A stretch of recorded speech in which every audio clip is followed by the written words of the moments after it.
moi je pense qu'il y a aussi une partie de Warner qui a vu le film et qui s'est dit qu'est-ce que c'est que ce truc, parce que je pense que quand même le film est pas du tout dans les carcans de ce qu'on pouvait attendre. Ces Avengers ne peuvent pas vaincre Ultron. Pas seul. Oui, le professeur. Il n'y a pas de professeur ici. T'as de la poigne pour un tétard.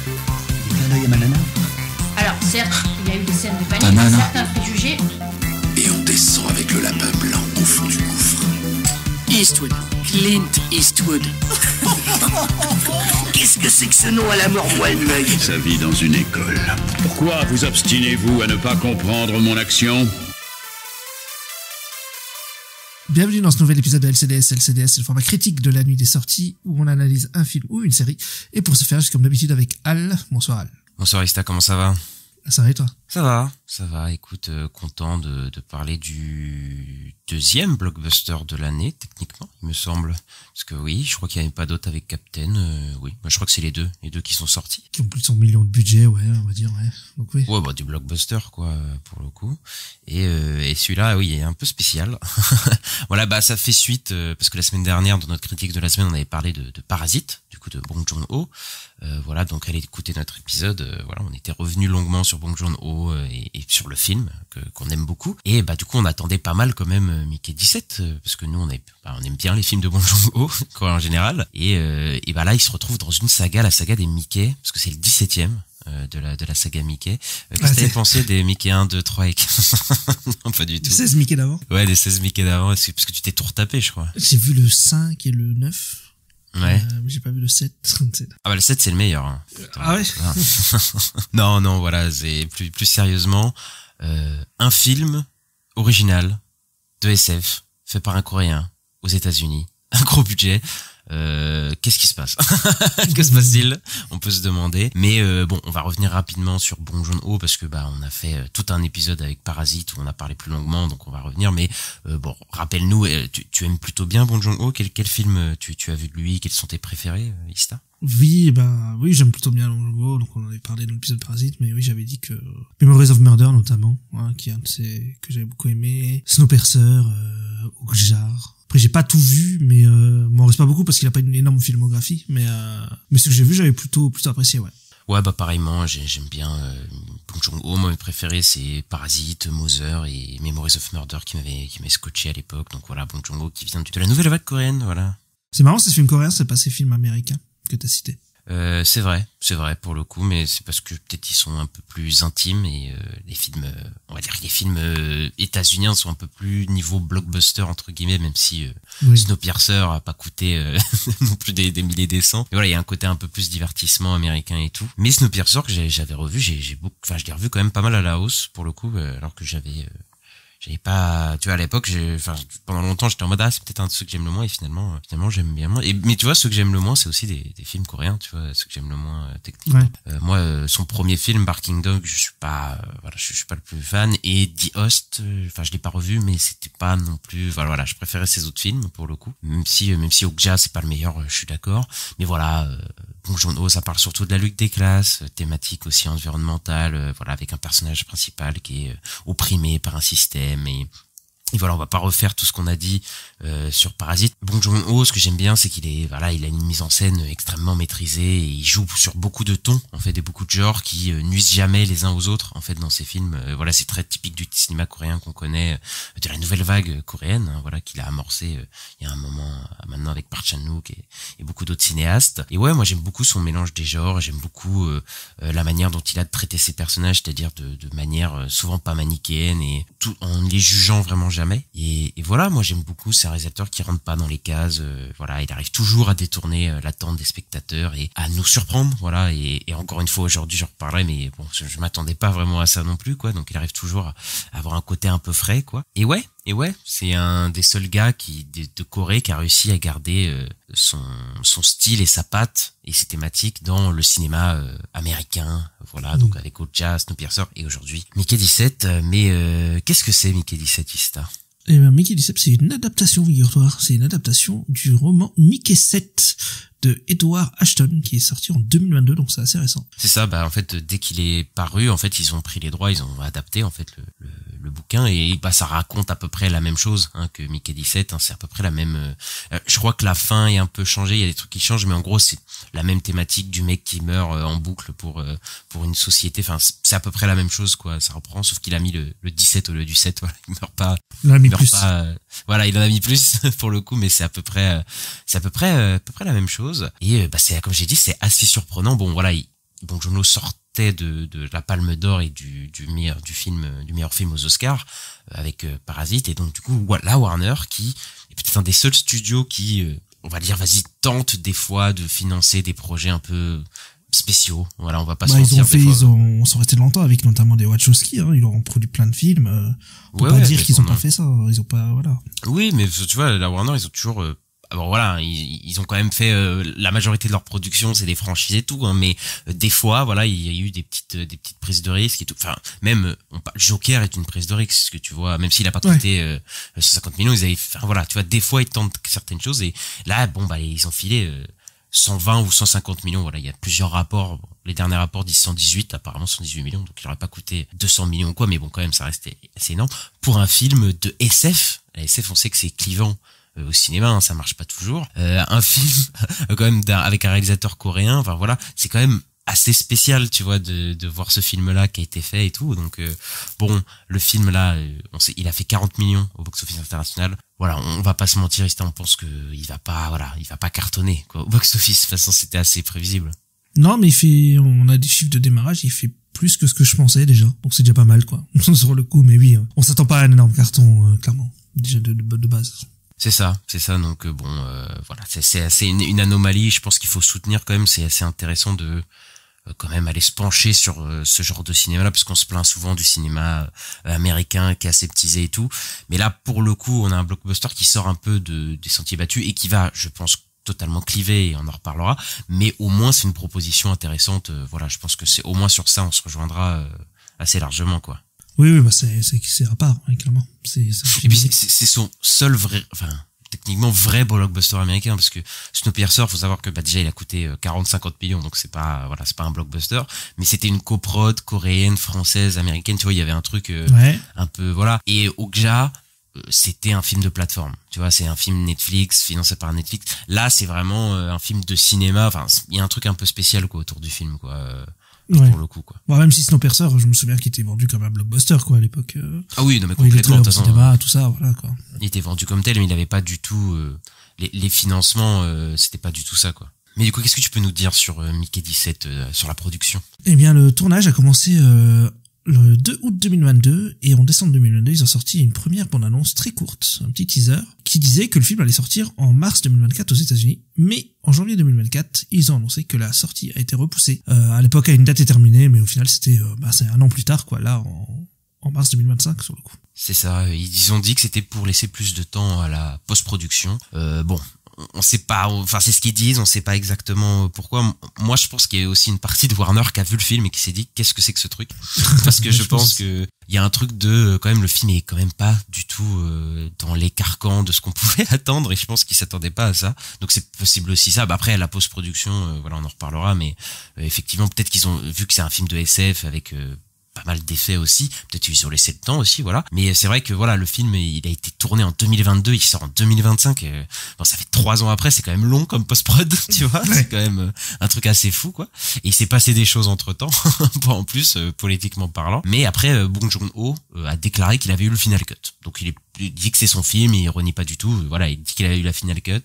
Donc voilà, c'est lui qui a dit ça. Mais après, il y a quand même le sentiment que Warner, en tout cas marketingment parlant, peut-être pas dans ce film, a un peu abandonné le film. C'est-à-dire que j'ai pas l'impression qu'ils l'ont soutenu tant que ça, le film. Voilà, c'est pas, j'ai pas l'impression que c'est le film le plus gros marketing, parce qu'ils savent que c'est pas un film, voilà, qu'ils peuvent marketer comme une franchise ou quoi, et je pense qu'ils s'attendaient à perdre de l'argent, du coup ils l'ont pas financé de fou, quoi. Enfin, c'est le sentiment que j'ai, en tout cas. Ouais, on sait pas, mais c'est possible. Ça m'étonnerait pas, en tout cas. Bon, je te propose de passer à la critique du film. On peut y aller. C'est parti. Toi, je t'aime pas. Mais je suis toi. Moi, je suis pas toi. Et moi, je vais te tuer. Non, mais ça va être génial. Pour Mickey, mourir est une habitude, car il est un consommable engagé volontaire pour tester les dangers auxquels est soumis l'humanité. En cas de décès, il se retrouve régénéré avec la plupart de ses souvenirs, mais que se passerait-il si Mickey 17 survivait à Mickey 18 ? C'est bizarre comme résumé parce qu'en fait le film va dans des directions en fait qui sont pas forcément ce à quoi on pense dans le résumé. C'est-à-dire qu'il y a des extraterrestres, des bestioles qui ont un gros rôle dedans et que tu t'imagines pas au début. Enfin, il y a plusieurs choses qui traversent ce film. Robert Pattinson dans le rôle principal, soutenu par Mark Ruffalo, Naomi Ackie, Stephen Yeun, Toni Collette et Anna Maria Bartolomei, donc l'actrice française qui avait été révélée avec l'événement. Voilà, un très bon film. Et donc un petit casting 5 étoiles pour Bong Joon-ho. Ista, la traditionnelle question, qu'est-ce que tu as pensé sommairement, rapidement du film Mickey 17 ? Bah moi un peu déçu sur le coup.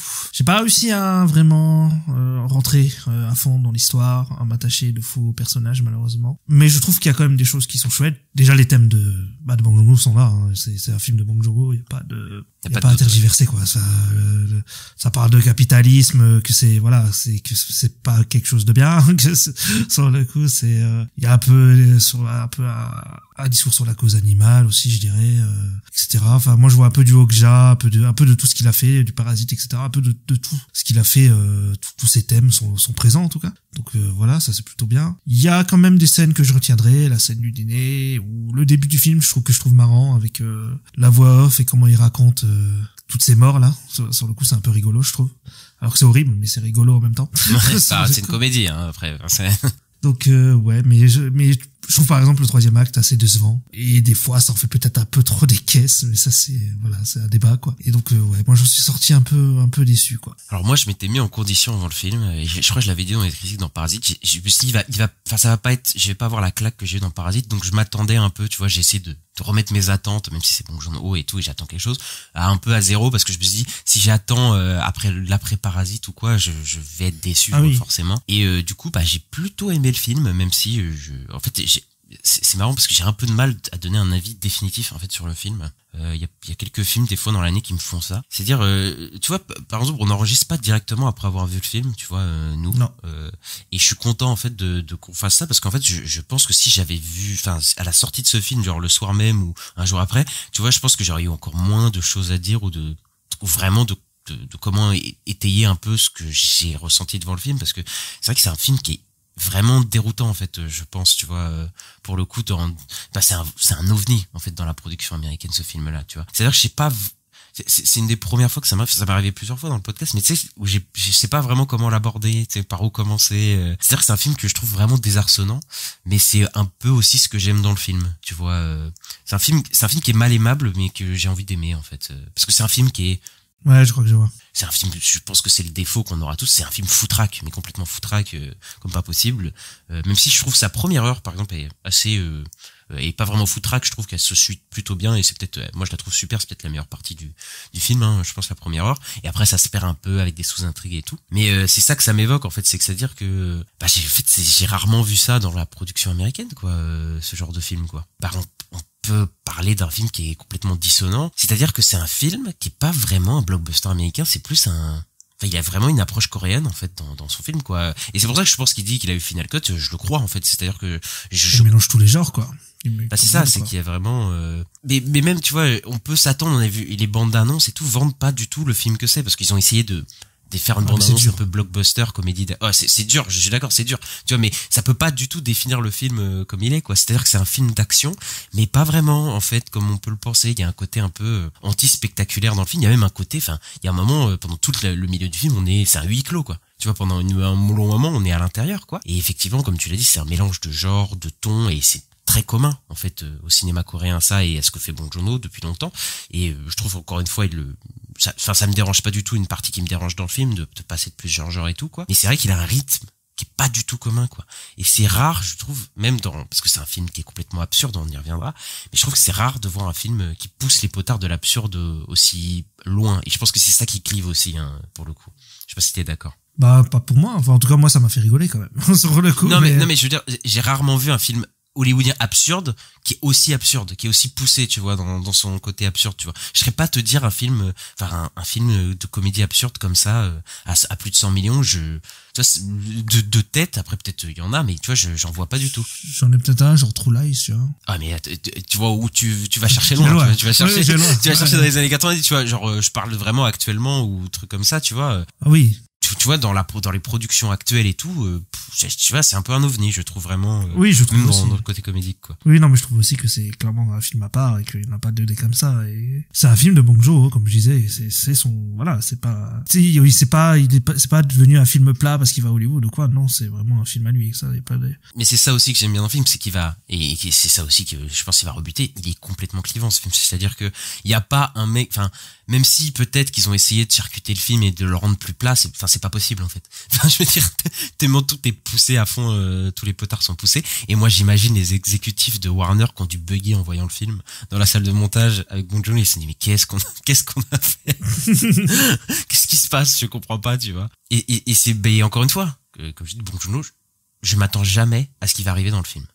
Genre vraiment, tu vois, et c'est comme d'hab avec lui, mais c'est-à-dire que la première heure, je suis un peu ces personnages qui meurent et tout, puis après, on est dans un huis clos avec Mickey 18 et Mickey 17 qui ont une relation que je pensais pas du tout être comme ça. Puis il y a des espèces de créatures qui débarquent et au final, ça va être le climax du film, tu sais, genre tu te dis, enfin plus t'avances dans le film, tu te dis mais qu'est-ce qui se passe quoi? Parce que le film a tout pour être un divertissement comique bourrin. Bah c'est ça, mais en fait à l'intérieur du film Lem, je trouve qu'on retrouve des scènes qu'on n'a pas forcément dans le cinéma américain classique. Je sais pas si tu vois ce que je veux dire, c'est-à-dire je prends pour exemple, on est à plus de la moitié du film, un truc comme ça, et il y a une scène entre Mickey 17 et Anna Maria Bartolomei, c'est-à-dire c'est pas sa copine Anna Maria Bartolomei, c'est celle qui s'éprend de lui au milieu du film, tu vois. Ok, ouais. Et la scène elle commence normalement comme une scène de genre de production et ils commencent à discuter et au final la scène est dure hyper longtemps, tu vois, et on a un seul plan d'ailleurs sans cut, rien, tu vois, c'est dans sa chambre, là, c'est ça? Ouais, dans sa chambre, c'est ça, et juste entre deux discussions entre deux personnes, tu vois, et en fait je me mets la réflexion, je me dis mais dans le genre de cinéma de divertissement américain gros budget, ça arrive jamais d'avoir ce genre de scène qui dure je sais pas combien de temps, j'ai pas chronométré, mais juste de deux personnages qui discutent en plan fixe, tu vois, enfin discussion absurde encore une fois, mais tu vois, ça m'a frappé quand j'ai vu le film, je me dis mais c'est hyper spécial, tu vois. Bah, elle m'a pas paru si longue que ça. Moi, je sais pas, bizarrement, mais peut-être qu'elle est longue. Mais oui, ça prend pas le temps dans les blockbusters. J'ai l'impression que ça peut pas être long. Ah bah non, c'est beaucoup plus rythmé, c'est ça. Et là, il y a des problèmes de rythme, je trouve, dans le film. Mais en tout cas, le film a vraiment une rythmique qui est pas normale pour un film comme ça. Elle est bizarre. Elle est bizarre, la rythmique. Le rythme mais du pour film le est coup, tu vois, c'est un plan séquence qui a très légèrement, enfin, qui a très peu de mouvement sur deux personnages qui discutent. Dans un film de SF comme ça, un plan séquence, ce serait un plan séquence d'action, tu vois. En général, ce serait des personnages qui se basent dans un plan séquence d'action. Enfin, on n'en retrouve pas beaucoup des plans séquences dans ces genres de films-là, mais quand ils sont là, c'est souvent pour avoir une énorme démonstration de violence, de puissance, tu vois, une scène assez impressionnante. Et là, c'est vraiment juste des personnages qui discutent, tu vois. Et c'est assez bien. En plus, la scène est assez maîtrisée parce que le film est très soigné dans sa mise en scène. Voilà, c'est Bong Joon-ho, hein, voilà. C'est nécessairement par là-haut, mais je le trouve très soigné, moi. C'est-à-dire que je trouve qu'il arrive toujours à faire quelque chose de son espace, quoi. C'est très Bong Joon-ho. Il met à l'honneur ses décors. Il y a une direction artistique qui est assez recherchée. On en reparlera avec les créatures et même ce vaisseau aseptisé, assez spécial. Et c'est, je sais pas si tu connais Darius Khondji qui est à la photographie. Non. Darius Khondji, c'est celui qui a fait la photographie, par exemple, de Seven. Tu vois, Seven de David Fincher. Donc, c'est un peu lui qui a donné le ton de tous les films, les thrillers policiers des années 2000 qui ont copié son esthétique, quoi, tu vois. Donc voilà. Mais le film moi, je trouve que le film a vraiment de la gueule, tu vois, pour le coup. Hein. Pour un film à 120 millions, je trouve qu'il a vraiment de la gueule, quoi. Ouais, il est pas dégueu, ouais, il est plutôt bien fait sur le coup. Tu vois, il y a pas techniquement, déjà, je le trouve le film assez abouti, vraiment, mais surtout, tu vois, il y a pas de scène où vraiment Là, tu dis c'est moche. Non, bah non. Ouais, c'est moche ou c'est charcuté ou quoi, tu vois, c'est vraiment oui, soigné, non. tu vois. Mais peut-être parlons de l'aspect principal du film. C'est une comédie, voilà, c'est une comédie pour le coup. C'est un cartoon même, moi je pense que c'est vraiment ça son inspiration à Bong Joon-ho. Même si c'est un cartoon assez spécial, c'est-à-dire que je trouve que c'est assez froid, tu vois, c'est Bong Joon-ho, Ouais. voilà, c'est assez clinique, c'est assez froid et même un peu mélancolique, je trouve, comme genre de cartoon, tu vois, même les scènes de mort et tout, il y a un côté un peu mélancolique au personnage qui se fait charcuter. Oui, au début, tout ouais, le ouais, film, ouais. quoi. mais c'est une comédie slapstick. Voilà, c'est comme ça qu'on l'appelle. C'est un personnage qui se fait tabasser. Voilà, souvent. Il arrête pas de mourir. Oui, c'est vrai que ça fait très cartoon, très cru à Bibi Pekoya, tout ce genre de trucs. Ouais, c'est ça. Par exemple, Sam Raimi aime beaucoup faire ça avec Bruce Campbell, tu vois, de lui mettre dans des situations où et même Bong Joon-ho, en fait, au final. Un réalisateur français qui est beaucoup inspiré par les cartoons. Il y a Dupontel aussi. Quand il fait Bernie, tout ça, il y a des trucs très cartoon aussi. Oui, complètement. Après, c'est le cinéma français, donc c'est autre chose, mais il y a aussi ces inspirations-là. Mais de toute façon, ça a déjà traversé le cinéma de Bong Joon-ho. Je veux dire, Bong Joon-ho, c'est quand même un mec, même dans Memories of Murder, où des mecs se mettent des high kicks. Enfin, genre, ils lancent leur corps en mettant leurs 2 pieds joints en avant pour tabasser des gars. Enfin, je veux dire, il y a toujours eu un petit côté slapstick, ce genre d'humour, voilà, quoi. Mais je pense que c'est son film le plus comique et absurde qu'on ait eu, quoi. Même son premier film, Barking Dog, qui est un film hyper comique, je pense qu'il est pas aussi appuyé, quoi. Et là, vraiment, je trouve que, je pense que oui, c'est son film le plus comique et absurde. Ouais, mais tu trouves pas que ça se perd à la fin, sur le coup, dans le 3e acte, tout ça? À part Mark Ruffalo qui en fait des caisses, il y a plus. Alors, je trouve qu'il y a des problèmes de rythme, je trouve complètement. Mais en fait, je pense qu'on parlera plus tard parce que je trouve que c'est le gros sujet du film, mais le côté absurde poussé, tu vois, ça peut cliver. Mais oui, effectivement, je trouve qu'au milieu du film, en tout cas, il y a un ventre mou. Un peu où le film se perd, mais c'est surtout lié, pas forcément à l'approche pour moi, mais plus aux sous-intrigues qui sont multipliées et qui font que le film se perd un peu dans des trucs. Au final, tu dis mais pourquoi ces personnages. Enfin, il met autant d'importance certains personnages alors que ça mérite pas autant, tu vois, d'importance pour le coup, quoi. Mais tu vois, pour le niveau absurde, tu vois, qui est propre à son cinéma, je trouve qu'il le transpose au cinéma américain. Et c'est ce qu'il avait fait avec Okja, d'ailleurs, pour le coup. C'est-à-dire, par exemple, dans l'acting des acteurs. Ils sont en surjeu total, tu vois. Oui, Jack Gyllenhaal, ça avait un peu surpris à l'époque parce qu'il en faisait des caisses aussi, non? C'est ça, mais Tilda Swinton aussi, tu vois, où ils en font des caisses, mais en fait, si c'était des acteurs coréens, en Corée, au cinéma coréen, en fait, c'est pas tant du surjeu comme ça. Enfin, ah non, ils jouent comme des acteurs coréens. Oui, mais c'est ça, dans la comédie, ils jouent comme ça, tu vois. Et pour eux, c'est normal. Et je pense que pour Joon-ho, c'est normal que ces acteurs jouent comme ça, tu vois. Mark Ruffalo, Naomi Aki, Robert Pattinson, Toni Collette, ils sont tous à fond poussés dans le surjeu. Et c'est un truc qu'on retrouvait déjà dans Okja. Mais ce qui est intéressant ici, c'est la comédie au service du critique du capitalisme, tu vois, parce que on retrouve encore ces grands sujets, c'est-à-dire le capitalisme qui détruit ceux qui l'exploitent, en fait, tout simplement. Ici, d'ailleurs, ils exploitent les corps au nom du progrès scientifique. Donc ça, c'est assez. Il avait pas fait ça au nom du progrès scientifique, pour le coup, dans certains autres sujets. Et il y a un message écologique, évidemment, aussi, qui est à la charge contre le capitalisme. Ici, c'est très bourrin. Je sais qu'il y a beaucoup de gens qui ont dit c'est très bourrin la manière dont il assène sa critique du capitalisme, mais là je suis pas trop d'accord. Je suis d'accord que le côté bourrin il peut être clivant plutôt sur les personnages. Donc, mais tu vois par exemple les messages anticapitalistes et tout, ils ont jamais été subtils dans l'œuvre. Voilà ce que j'allais dire. J'allais dire Bong Joon-ho n'a jamais été subtil sur l'anticapitalisme. Je veux dire Snowpiercer, je veux dire t'as les wagons, tu vois les pauvres au bout et puis les riches au début, quoi. Enfin je veux dire c'est facile à comprendre, quoi. Mais complètement, je suis complètement d'accord. En fait, c'est-à-dire que je peux comprendre que le côté too much des personnages dans leur acting et tout peut surprendre, mais dans la critique du capitalisme, enfin, là, je suis désolé, c'est ce qu'il fait depuis 20 ans, voilà, je trouve qu'il a pas besoin d'être subtil sur ce truc-là, quoi. Il a un message à délivrer, il le délivre, et voilà, quoi, pour le coup. Et je trouve qu'il y a des belles idées, en plus, à ce niveau-là, c'est-à-dire l'idée de se faire réimprimer, c'est-à-dire que le personnage de Robert Pattinson, qui à chaque fois meurt, se fait réimprimer comme une feuille de papier, voilà, littéralement, quoi. Et d'ailleurs, il se fait recycler dans des déchets, quoi. Il y a des espèces de broyeurs qui le broient et il se fait réimprimer, quoi. Enfin, ça fait très feuille de papier dispensable qu'on peut réimprimer et recycler, quoi. Il y a des bonnes idées à ce niveau-là, quoi. Et c'est le corps humain, en fait, qui est exploité de fond en comble, en fait, jusqu'à la mort. Enfin, il pousse le concept jusqu'au bout, quoi, au profit du grand capital, quoi. Et je trouve que la première partie, elle est vraiment super sur ça, quoi. C'est-à-dire que Bong Joon-ho, il joue avec la mort. Il en fait un élément comique. Et il la désacralise, quoi, d'une manière, c'est-à-dire que la mort n'a plus d'impact sur le personnage tellement il meurt et tout, ce qui va enlever l'humanité du personnage pendant la première partie du film. Lui-même ne se sent plus vraiment humain. Mickey 17, voilà, ils sont pas humains du tout. Et c'est pour nous montrer comment le capitalisme peut exploiter les corps sans aucun regret ou importance pour les prolos, quoi. Il est considéré comme des vulgaires déchets remplaçables, enfin voilà, comme des machines, quoi, en fait, qui remplacent sans aucun affect et tout, quoi. Et je trouve que la première partie, elle montre ça merveilleusement bien. Parce qu'il l'envoie faire des tâches où ils savent qu'il va mourir de toute façon. Sinon on va faire des tâches suicidaires, en fait, sur le coup.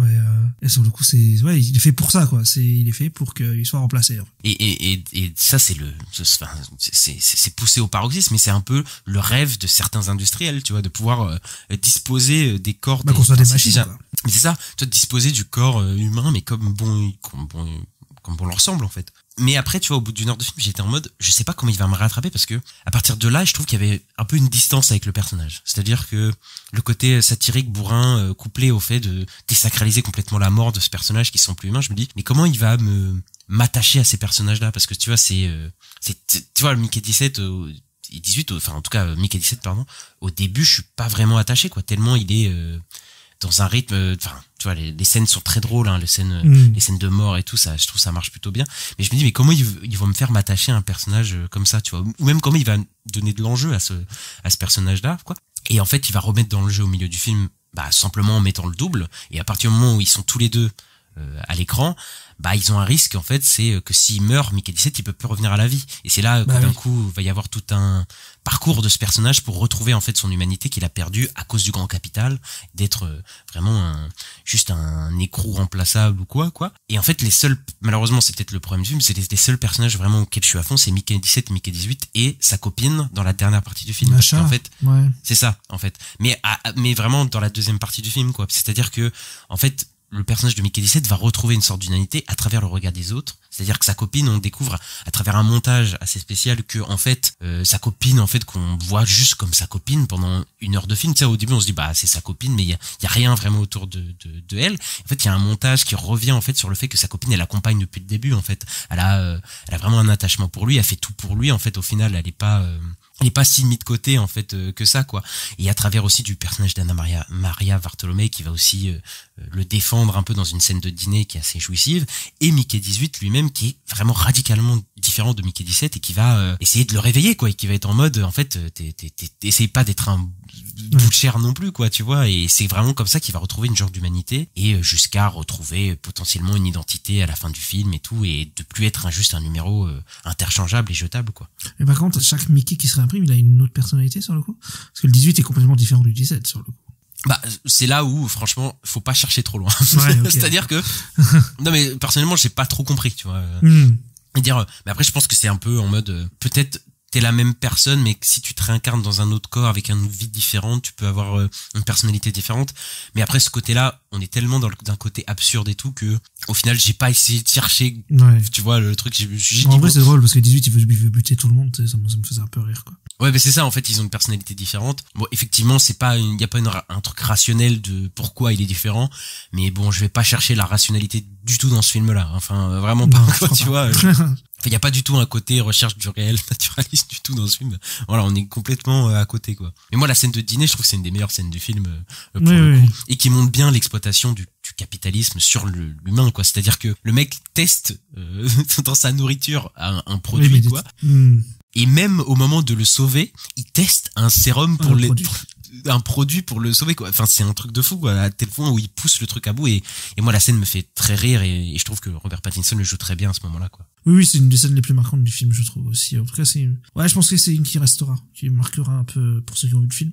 Ce sera peut-être la scène qui marquera, je pense, les gens qui ont vu le film plus que la fin ou quoi. Mais du coup, peut-être un petit détour sur Mickey lui-même. Robert Pattinson, qu'est-ce que t'as pensé de sa performance là pour le coup? Il le joue super bien parce qu'il arrive à faire les deux personnalités, en fait, on y croit quoi sur le coup, et il est drôle, sur le côté, il est drôle dans son personnage un peu pathétique, un peu lunaire et tout de Mickey 17 quoi, et puis Mickey 18 qui veut buter tout le monde, comme je disais, moi ça me fait beaucoup rire sur le coup, qui est hyper violent et tout sur le coup, et il le gère très bien tous les deux quoi, on dirait on voit vraiment deux personnages distincts et ça marche super bien. On sait que Robert Pattinson, il revient de loin. Voilà. Après Twilight, voilà, il a une sacrée répute et il a voulu tout de suite casser son image, et je pense que ça fait un moment maintenant qu'il a cassé son image et qu'il est autre chose, quoi. Mais c'est vrai que pour moi, de ce que j'ai vu de Robert Pattinson, c'est sa meilleure performance pour moi. Après, j'ai pas tout vu, parce qu'il y a beaucoup de films indés, hein, qui sont pas mal, donc après, je sais pas, mais... C'est pour ça que j'ai dit de ce que j'ai vu. Hein. Après, oui, si on part sur les blockbusters, c'est ce qu'il a fait de mieux, ouais. Après, dans Good Time, il était très bien aussi, le film. Ouais, voilà, c'est ça, j'avais entendu du bien de ça, mais ça, j'ai pas... Mais je le préfère dans Mickey 17 parce que je trouve que là, vraiment, ce qu'il fait, c'est vraiment hyper dur, parce que, déjà, je trouve qu'il porte le film, vraiment, c'est lui, pour moi, la qualité principale du film, c'est lui. Vraiment, c'est lui et Mickey 17 et tout ce qu'il en fait. C'est-à-dire qu'il est dans un rôle auquel je n'ai jamais vu. C'est-à-dire qu'il a ce côté, il a une voix, dis la première fois tu le vois avec une voix nasillarde bizarre, tu sais, Oui, on dirait que c'est oui. pas lui qui parle, tu vois, et ça contraste totalement avec son côté un peu gothique qu'on connaît un peu de lui, tu vois, un peu ténébreux gothique, de Batman, c'est ça, enfin tu vois, c'est ce côté-là qui Ouais, mais tu vois, dans Tenet, il était encore différent, quoi. c'est vrai, dans Tenet, il était un peu différent, mais il était pas aussi différent qu'il est là, tu vois, dans Tenet. Et je l'aime bien dans Tenet, mais il est un peu en retenue, il est un peu froid, tu vois, c'est pas la même chose, tu vois. Ah, mais j'avais vu une vidéo où on montrait que dans chaque film, il changeait d'accent, il parle d'une façon différente à chaque film, donc je sais pas. Il est trop fort, je crois, ce mec. Bah vraiment, là, j'avoue que là, il porte vraiment le film, quoi. Mais la manière dont il change sa physicalité, tu vois, de mimique entre les deux personnages, parce que, en fait, j'ai vraiment l'impression de voir deux personnes différentes, tu vois, alors que c'est le même acteur, tu vois. Il y a certains acteurs, ils ont pas une bonne alchimie avec eux-mêmes. Et bah lui, il a vraiment une bonne alchimie avec eux-mêmes. Est-ce que tu vois de quelle personne je parle quand je dis ça? Non, je sais pas de qui tu parles. Bah, tu vois, il y a un personnage qui s'appelle Flash. Je sais pas si tu connais Flash. Ah oui, ok, d'accord, oui. Et dans le film Flash, Ezra Miller, il joue deux personnalités. C'est-à-dire, déjà, techniquement, c'est bien mieux géré que de Flash. Et en même temps, c'est pas difficile, tu veux dire, tellement techniquement le film Flash est à certains moments, c'est très moche, quoi. Mais ici, je trouve ça vraiment impeccable. C'est-à-dire que je me pose pas une seule seconde de me dire, peut-être que c'est mal fait l'un des deux, tu vois la tête ou quoi. Non, là vraiment, il y a techniquement c'est bluffant. Enfin vraiment, tu vois. Je pense que les gens vont pas assez parler de la fait que c'est vraiment bluffant et que c'est pas quelque chose de simple d'avoir deux personnages dans le cadre qui ont qui sont les deux mêmes acteurs en fait, et qu'on se pose pas la question, tu vois. C'est très casse-gueule, tu vois. C'est fait il y a certains films qui l'ont fait bien, mais là c'est quand même pendant 1h20 quoi de film, tu vois, un truc comme ça quoi, qu'il y a ça quoi. Donc je trouve que c'est assez bluffant quoi. Et les VFX, on l'a dit, techniquement c'est vraiment impeccable quoi. Et je pense qu'il y a une grosse post-production. Oui, c'est vrai qu'il y avait dans Flash, des fois on voyait que c'était mal foutu sur la gueule, ah bah oui, numériquement et tout. Et ouais, c'est vrai que là j'ai pas, aucun moment j'ai douté du coup ou quoi. Non, c'était bien fait. Hein, mais tous les effets du film d'ailleurs sont impeccables. Les créatures aussi sont impeccables aussi. Enfin, tu vois, il y a pas de moment. On est dans une ère où les blockbusters ils ont pas tous la même gueule techniquement, tu vois. Oui, il y a eu des gros problèmes depuis l'ère du Covid, on va dire. C'est ça. De Flash, on rappelle, qui a coûté plus de 2 fois plus que ce film-là. Donc, tu vois la différence de techniquement, c'est une dinguerie, quoi. Mais les deux personnages sont assez intéressants dans les deux personnalités. L'un, il est complètement soumis au système, c'est-à-dire Mickey 17, comme je disais, qui a perdu son humanité et qui a une croyance envers ce système et d'ailleurs c'est un personnage très simplet, comme je l'avais dit dans ma critique de Parasite, il aime beaucoup les personnages un peu simplets, Bong Joon-ho, de traiter des personnages un peu, qu'on pourrait qualifier de bébêtes ou quoi. Mais là, on le retrouve ici. Et l'autre, qui est complètement rebelle, en fait, qui va défier le système et tout, et qui va, en fait, c'est un peu la partie de lui-même qui l'aide à se libérer, en tout cas, de ces chaînes du capitalisme et tout ça, en gros, quoi. Et je trouve que c'est le truc le plus intéressant du film, on va pas se mentir, cette dualité et cette relation Mickey 17, Mickey 18, quoi. Mais c'est marrant, le thème des doubles, je crois que ça va revenir plusieurs fois dans l'année, on en reparlera à la fin de l'année. Mais voilà. Ah ouais? Tu penses à quoi? Superman. Ah bah oui, du coup. Ouais, après, oui. Après, ça va être un autre, je pense que ça va être un autre ton. Mais oui, effectivement, peut-être. Bon, parlons peut-être, revenons sur l'aspect politique du film. Parlons de l'aspect peut-être bourrin de certains personnages. Mark Ruffalo. Parlons de Mark Ruffalo. Monsieur Hulk. Monsieur Bruce Banner qui joue un personnage un peu spécial en fait, parce qu'il a une manière de jouer qui rappelle un certain président américain, il joue un peu Donald Trump dans ses mimiques, c'est vrai que je le retrouve beaucoup, et même je pense que c'est assumé qu'il y a un peu ce côté-là, c'est-à-dire qu'ils ont tous des casquettes rouges. En même temps, est-ce que c'est pas le plus grand représentant du capitalisme, Donald Trump? En fait, oui, mais en fait, un des plus gros, du coup, un milliardaire qui est devenu président des États-Unis, avec une politique, ultra capitaliste, mais pour le coup, c'est-à-dire, je pense qu'il n'y a pas que ça. C'est-à-dire que je pense pas qu'il se dit Mark Ruffalo c'est Trump. Je pense que il y a plein de figures qui traversent ce personnage, tu vois. Même s'il y a les casquettes rouges de ces fidèles là, ça fait très penser à Trump. Mais pour moi, il n'y a pas que ça. C'est-à-dire que là, on parle quand même de colonisation d'une autre planète, par exemple, d'un autre monde. Et ces interrogations et tout ça, moi, ça me rappelle beaucoup certains milliardaires, mais qui sont pas Trump, à savoir Elon Musk, Jeff Bezos, qui veulent aller coloniser d'autres planètes. Enfin, carrément, ça parle de colonisation d'autres planètes, quoi. Tu vois, pour le coup. Et donc, c'est pour ça que je pense que c'est pas Trump, Mark Ruffalo, c'est pas juste ça, c'est vraiment une représentation de pas mal de ces riches ultra capitalistes, tu vois. C'est pas juste Donald Trump, pour le coup. Oui, mais moi j'ai vu comme toi, et même si beaucoup disent c'est Trump, mais oui, je pense comme toi que c'est un peu plus élargi, effectivement. Parce que d'ailleurs, le film dit qu'il a perdu 2 élections. Alors que Trump, dans la vie réelle, il a gagné sa première élection, tu vois. Il aurait pas caractérisé le personnage comme ça s'il voulait faire un parallèle aussi gros, tu vois. Là, c'est un mec qui a perdu 2 élections et qui s'en va de la planète. Donc, tu vois, c'est pas exactement Trump, tu vois. Ouais. Mais après, Trump, il en a perdu une aussi. Oui, il en a perdu une, mais je veux dire, le personnage dans le film, il dit qu'il a participé à 2 élections, qu'il a les 2 perdues, tu vois. Il aurait pu faire, il a gagné la première élection, il a été déchu, et puis il revient. Parce qu'on rappelle que le film a été tourné en 2022, donc avant l'élection de Trump cette année. Et il y a un petit côté prémonitoire que j'ai vu les gens relever qui est assez drôle, c'est-à-dire qu'au bout d'un moment, le personnage de Mark Ruffalo, il y a une tentative de meurtre de lui dans le film et il se fait érafler par une balle, ce qui est quand même assez fou. Ah oui, c'est vrai, oui. C'est-à-dire que ouais, quand c'est même, marrant, ça. Ouais. C'est marrant quand même d'avoir ça, alors que, enfin là, il n'y a pas du tout eu de... C'était bien avant, quoi. Ouais, c'est bien avant. Mais voilà, comme quoi le cinéma, parfois, en s'inspirant de... évidemment, le cinéma est un reflet de notre monde réel, hein, voilà, et de nos thématiques, de notre politique et tout. Voilà, des fois, il arrive à toucher du doigt certaines choses, et voilà, quand même, pour le coup, quoi. Et d'ailleurs, il a un duo avec Toni Collette, Mark Ruffalo, qui prouve aussi que c'est pas Trump. C'est-à-dire que Toni Collette, elle est tout le temps dans son oreille à murmurer des choses, tu vois, c'est elle limite qui le dirige, quoi, parce qu'il est, il est complètement neuneux, le personnage de Mark Ruffalo. C'est plus Brigitte Macron. Je sais pas, écoute, je connais pas exactement Brigitte, tu vois, mais elle a un duo, il y a un duo clairement, tu vois, c'est pas juste Mark Ruffalo qui est, parce que tu vois, si ça avait été Trump, je pense pas que le Toni Collette aurait ce rôle-là dans le film, tu vois. Je pense pas qu'il y aurait un rôle de femme aussi. Ivana Trump est très en arrière, quoi, par rapport à... Oui, en tout cas, c'est pas vraiment ça, quoi. Mais d'ailleurs, elle est superbe, Toni Collette. Moi, je trouve que c'est une actrice qui est vraiment sous-cotée, qui est superbe.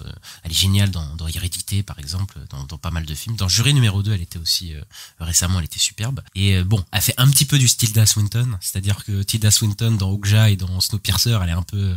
Il y a ce côté excentrique et tout. Mais voilà, fait aussi des caisses, ouais. Mais c'est la manière de ce que Bong Joon-ho a de diriger ses personnages. Donc forcément, quand t'as un personnage féminin, blonde, qui ressemble du coup à Tilda Swinton, ça ressemble beaucoup à ce que il demandait à Tilda Swinton, voilà, mais ça m'a pas dérangé, quoi. Et ce personnage de Mark Ruffalo, il a tous les travers de ce que certains grands capitalistes, ou même dirigeants peuvent dire, tu vois, c'est-à-dire il y a une hypocrisie en lui, c'est-à-dire qu'il critique quelque chose et il fait la même chose derrière, quoi. Il y a un moment pendant le dîner où il parle de réarmement démographique et de repeupler la population, tu vois. Ça rappelle des trucs. Oui. Ça rappelle des trucs, oui, mais la manière dont il parle du personnage d'Anna Maria Bartolomé, alors que il lui dit qu'en fait c'est pas qu'un bout de viande, mais en fait il la traite un peu comme un bout de viande aussi, comme une machine à faire des bébés, quoi. Donc tu vois, il y a un peu ce côté hypocrite que ce personnage-là, qui est clairement assumé, qui est dans ta gueule et tout ça, quoi. Mais est-ce que ce côté caricatural est peut-être trop bourrin, t'as repoussé, tu vois, sur certains personnages, toi, Ista? Mark Ruffalo, je sais pas trop comment le prendre sur le coup, parce que en fait, je trouve des fois c'est trop, et je trouve c'est trop, quoi, et je rentre pas dedans. Mais c'est marrant, Mark Ruffalo, j'ai l'impression qu'il fait que des connards quand il fait pas du Marvel, mais je sais pas si c'est moi, mais sur le coup, à la fin, là, pendant la bataille, je sais pas, je suis pas dedans, quoi. Ouais, peut-être le côté trop caricatural, ça repousse à un moment, quoi. Ouais, c'est ça, je pense. Après, de toute façon, le personnage Mark Ruffalo est un personnage repoussant, là pour le coup. Oui. Mais c'est ça qui est assez nouveau, peut-être pas nouveau parce que Okja avait un peu ça. C'est vrai que dans le cinéma de Bong Joon-ho, il y a beaucoup de nuances dans ces personnages. C'est-à-dire que d'habitude, tu vois, les méchants, par exemple, les riches dans Parasite ne sont pas des méchants, tu vois. C'est-à-dire que c'est un truc un peu plus ambigu, tu vois. Ils sont pas traités comme tels. Et là, c'est vrai que comme il est à fond dans la caricature et dans le côté bourrin, il peut pas y avoir de nuance dans ce personnage de Mark Ruffalo. Il peut pas être nuancé si tu veux faire un truc hyper caricatural bourrin dessus, tu vois. Et voilà. Donc, et moi, le truc, c'est que ça marche pendant les 2 tiers du film. Et j'avoue qu'au bout d'un moment, j'en peux plus. Tu vois, je suis d'accord, je suis comme toi. Je suis en mode au bout de la 50e fois, j'en peux un peu plus, quoi. Ouais, c'est ça. Mais c'est ça aussi, le côté too much. Ouais, c'est ça. Mais le côté too much du film qui repousse, c'est aussi ça qui me fait m'intéresser vraiment au film. Donc voilà, moi-même, je sais pas comment me placer vis-à-vis de ce personnage parfois, tu vois. Ouais, je peux comprendre. Mais c'est marrant parce que ce personnage caricatural complètement poussé, il est pas si éloigné d'une certaine réalité quand même. Tu vois, de certaines personnes, ce qui est un peu terrifiant, je trouve, tu vois, quand même. C'est clair que ça fait peur. Mais après, je pense que aux États-Unis aussi, peut-être que Bong Joon-ho est plus explicite, plus bourrin, tu vois. Snowpiercer et Okja, ils sont peut-être un côté plus dans ta gueule que les autres films. Bon, même si je trouve qu'il a jamais été subtil, mais peut-être qu'il y a un côté peut-être, je sais pas, peut-être qu'il connaît. Même en interview, je crois, il a dit ouais, bah de toute façon, les États-Unis c'est le berceau du capitalisme et voilà. Et moi je déteste ce capitalisme, donc voilà. Soit sur le coup, ça m'étonne pas qu'il fasse quelque chose d'assez bourrin, d'assez rentre-dedans. Je pense qu'il aime pas du tout les États-Unis, hein, sur le coup, Bong Joon-ho. Bah en fait, je pense qu'il aime, il a beaucoup d'influence du cinéma. Culturellement, hein, évidemment, les Coréens sont très influencés par ça. Mais effectivement, la Corée, elle a été marquée par, on va dire, l'influence des États-Unis en mal aussi, quoi. C'est-à-dire l'ultra capitalisme qui régit là-bas, bah ça vient aussi des États-Unis. Et Bong Joon-ho, il aime pas ça. De toute façon, le capitalisme, il est donc aux États-Unis. Après, il y a moyen qu'ils prennent les Américains pour un peu des débiles aussi, je pense. Il y a moyen qu'il a un petit peu mépris pour eux, voilà. En même temps, quand il a vu ceux qui ont dit ouais, j'arrive pas à comprendre le film, il faut lire les sous-titres, il s'est dit ils sont vraiment cons. Ça. Ah bah c'est ce qu'il a dit. Il avait dit quand les gens apprendront à lire des sous-titres, il y a tout un monde du cinéma qui vont s'ouvrir à eux et tout. Et c'est vrai qu'il a un peu un mépris pour certains trucs, quoi. Ouais, donc c'est pas étonnant, quoi, en fait, hein, venant de lui. On est d'accord. Le film a des problèmes de rythme, ça. Oui, il a un rythme bizarre. Enfin, moi, à cause de son rythme, je suis pas vraiment rentré dedans. Bah, comme t'as dit, des fois, ça prend son temps, après ça accélère, après ça. Bah, la première heure, quand même, t'as plus, je pense, capté que après. Non, ouais, je pense, ouais. Ce coup, ça. Tu sais, pour moi, le problème de rythme, outre le fait que je pense qu'il a pas une rythmique de cinéma américain traditionnel, à savoir, d'avoir un rythme continu d'action, etc. et voilà, et plus posé. C'est plus, oui, effectivement, le côté sous-intrigue qui aboutisse pas du tout, quoi. Parce qu'il y a deux personnages, notamment, je trouve qu'ils sont, en fait, je sais pas trop ce qu'il essaye de faire avec eux, c'est-à-dire que ils sont évacués du récit, et par exemple, le personnage de Steven Yeun, donc notre Glenn national de Walking Dead. C'est-à-dire qu'il démarre avec lui, Robert Pattinson, il y a cette histoire de mafieux et tout, et au final, ça sert pas à grand-chose dans le récit. Enfin, c'est évacué, tu vois, cette histoire de mafieux qui cherche à le tuer, pour le coup, tu sais, c'est évacué d'un coup, tu vois. Bah, il y a, ouais, je crois, la dernière scène, c'est quand il essaye de le couper en morceaux, là, quand ils sont dans la prison. Et puis après, il n'y a plus rien, quoi. Mais c'est ça, en fait. À partir du milieu du film, après, ça part dans autre chose, tu vois, et ce qui est pas normal. Mais, tu sais, tu te dis, mais pourquoi avoir toute cette histoire de mafieux? Pourquoi avoir fait, tu sais, toute cette histoire de Steven Yeun qui a peur parce qu'il y a un infiltré qui va le tuer, et en fait, ça revient dans une petite scène de 10 secondes à la fin. Tu vois, tu fais, bon, c'est un peu dommage, quand même, non? Ouais. Et moi, il y a un autre personnage, je sais pas si t'es d'accord, pour moi, c'est le personnage d'Anna Maria Bartolomé. Mais, c'est un personnage qui commence à avoir une relation certaine avec Mickey 17 et tout, tu vois. Et au final, ça mène nulle part aussi. En fait, tu vois, c'est en mode, elle était là à la moitié du film, et à la fin, elle réapparaît pour le plan de fin, mais elle est plus là, quoi. Enfin, oui, parce qu'à un moment, elle veut genre sortir avec Mickey 17 et que Mickey 18 reste avec Macha, à un moment. Il y a cette histoire-là. Ouais. Mais après, toute le dernier tiers du film, elle est plus là, quoi. Enfin, non, elle est plus là. Notre acte, elle est plus là. Donc, vraiment, je trouve que c'est un peu dommage. Enfin, voilà, surtout que moi, j'aime bien Anna Maria Bartolomé. Elle était dans Le Comte de Monte Cristo aussi, l'année dernière. Voilà. Ah, ok. Oui, c'est celle qui recrute à la fin le Comte de Monte Cristo pour. Ok, d'accord. J'avais pas, d'accord. Ouais, après, c'est pas grave. Mais je trouve qu'il y a peut-être aussi quelques scènes un peu en trop. En fait, parce qu'il dit qu'il a le final cut, mais c'est vrai qu'il y a des trucs un peu bizarres, c'est-à-dire la voix off au début.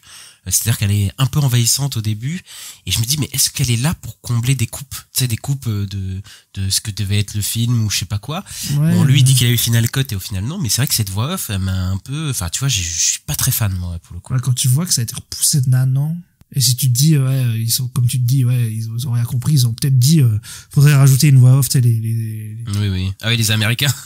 Ouais, voilà, les exécutifs, faudrait rajouter une voix off pour qu'on comprenne, parce que là, on comprend rien, c'est bizarre, ton truc, là. Donc, ça m'étonnerait pas, c'est possible. Même si pour moi, il y a pas de doute, c'est son film, je trouve qu'il y a des petits moments où des trucs, voilà, quoi. Ou même la scène de fin. Il y a une scène à la fin où il y a une scène de rêve. Et je trouve que c'était un peu trop, enfin voilà, t'avais pas besoin de rajouter une scène de rêve à la fin. Je trouve que ça alourdissait la fin et tout. Où il a une scène où il revoit certains personnages qui sont morts dans le film. Bref, c'était un peu de trop, quoi. Je trouve ça un peu dommage. Ouais, il y a des problèmes, hein. Il y a des vrais problèmes. Ensuite, comme je l'ai dit tout à l'heure, les rejetés sont à l'honneur. Voilà, toujours les prolos sont le centre de ces films. Mais aussi les petites bêtes, Ista.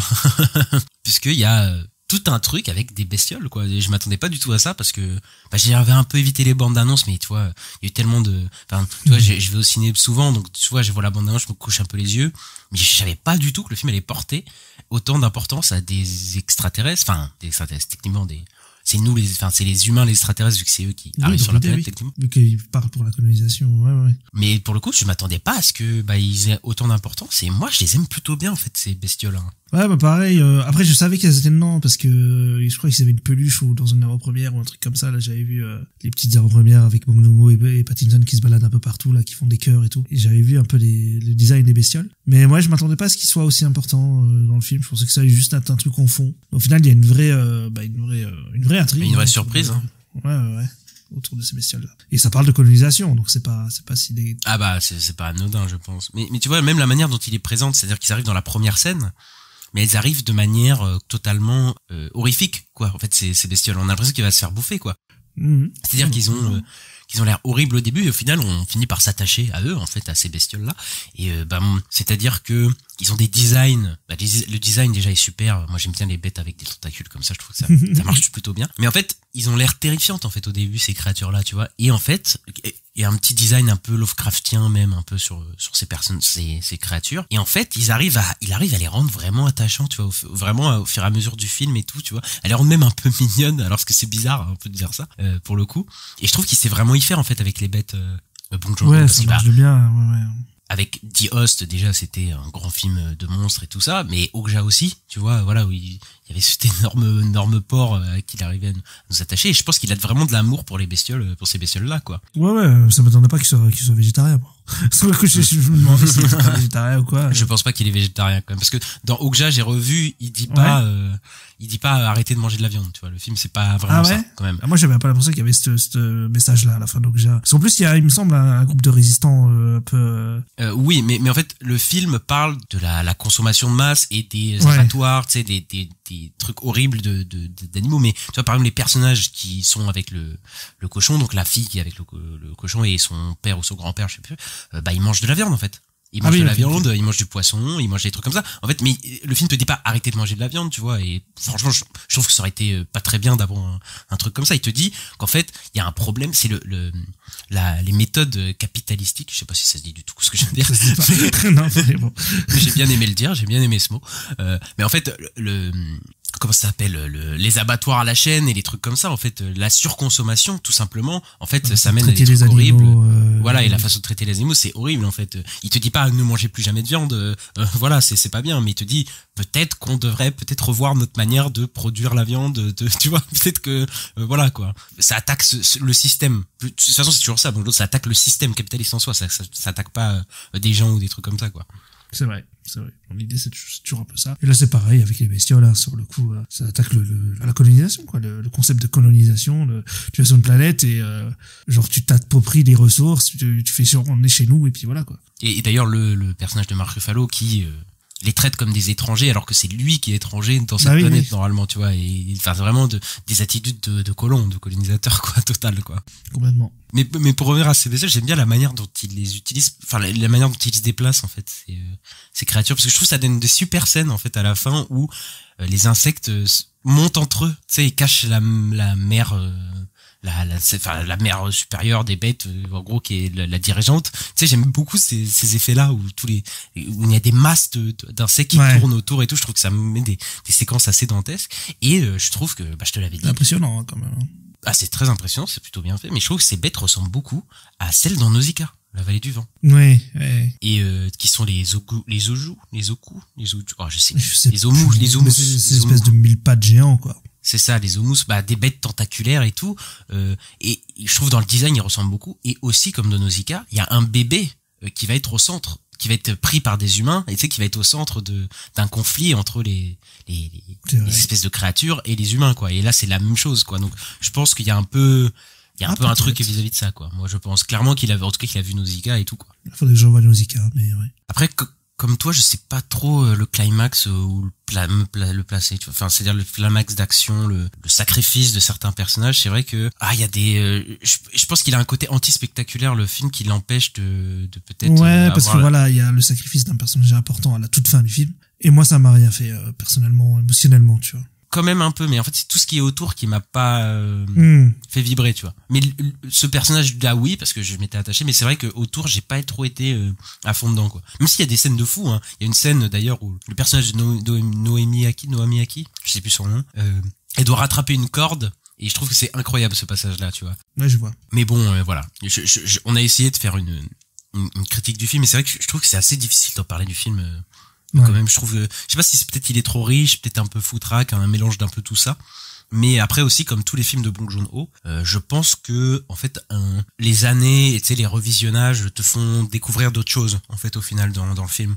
Ouais, Comme Parasite, au bout de la, je sais pas combien de fois, voilà, j'ai revu des trucs. J'ai envie de le revoir, même si je suis pas convaincu à 100%, quoi, mais j'ai une aptitude, ouais. Moi aussi, j'ai envie de peut-être pas tout de suite. Voilà, j'ai envie de le revoir à un moment, tu sais, quand je me referai peut-être sa filmo un jour ou quoi, je le reverrai, peut-être je le reverrai à la hausse, peut-être à la baisse, parce que, moi, Snowpiercer, Okja, c'est des films que, j'étais pas les plus gros fans, et au final, je les ai revus, j'ai vu à la hausse. Donc, tu vois, je me dis peut-être que il y a des choses que, je pense, et c'est sûr et certain qu'il y a des choses qu'on n'a pas vues dans le film, tu vois, et qu'on reverra après. Donc ouais, de toute façon, on reverra ça dans les années à suivre, comment ça va évoluer. Mais d'ailleurs, le prochain film de Bong Joon-ho sera un film d'animation. Donc on verra ce qui va nous pondre. Oui, c'est vrai, sur le coup. Par contre, c'est un film coréen ou un film c'est un film coréen, il me semble. Parce que peut-être quand il est en Corée, il fait des films peut-être plus intello, tu vois. Enfin, je sais pas, mais. Après, il fait des films moins gros budget en général. Ouais, c'est pour ça aussi. Quand c'est en Corée déjà. Mais après, moi, ce que j'aime chez lui, ce que j'aime moi, en fait, c'est les thrillers. Donc moi, j'adore les thrillers. Donc c'est vrai que le côté thriller, il l'a plus fait en Corée, quoi. Donc bon, voilà, là, il y a un côté plus comédique. Il y a de la SF, voilà, d'action. Donc il y a plus ça. Même s'il a toujours été, voilà, il a toujours fait des films, même en Corée, The Host et tout. Il y a quand même pas mal d'action, SF, tout ça. Mais voilà, j'ai toujours été plus marqué moi dans ma vie par les thrillers. C'est vraiment un de mes genres préférés, peut-être même mon genre préféré. Donc forcément, je suis plus lié à des Memories of Murder, Mother, voilà, Parasite, voilà. Et voilà, Issa. Oui, écoute, je pense qu'on a fait le tour du film. Bon, Issa, de quoi on va parler dans les prochaines critiques de la semaine, puisqu'on en aura 2. De quoi on va parler? On va parler notamment de The Electric State, le nouveau film des frères Russo pour Netflix avec Millie Bobby Brown et Chris Pratt. Ouais, on a tellement hâte, hein, n'est-ce pas? Ouais, on va en parler et le film a l'air de se faire défoncer. Voilà, donc on va passer un bon moment, sûrement. Et on va aussi vous sortir la critique de Invincible saison 3. Voilà, on avait fait la critique d'Invincible saison 2 il y a un an maintenant. Voilà, on avait fait la critique de toute la saison 2. Et là, on va revenir sur la saison 3 qui va se terminer cette semaine pour le coup. Et voilà, Ista, et j'espère que vous avez aimé cet épisode. N'hésitez pas à mettre le petit pouce en l'air, les 5 étoiles selon votre plateforme d'écoute. Ça nous aide beaucoup pour le référencement. À vous abonner selon votre plateforme. Enfin voilà, on est disponible sur toutes les plateformes d'écoute, sur Acast, sur Google Podcast, sur Apple Podcast, sur Deezer, sur Spotify. Voilà, on est partout. Vous pouvez nous retrouver sur les réseaux sociaux @la nuit des sorties, donc sur Twitter, sur X, voilà, au lieu de Twitter. Enfin moi j'aime bien dire Twitter, donc je reste sur Twitter, sur Instagram, sur TikTok, sur YouTube. Voilà, on est un peu partout et on se retrouve très bientôt pour les news de la semaine, Ista. Exactement, à bientôt. Ciao.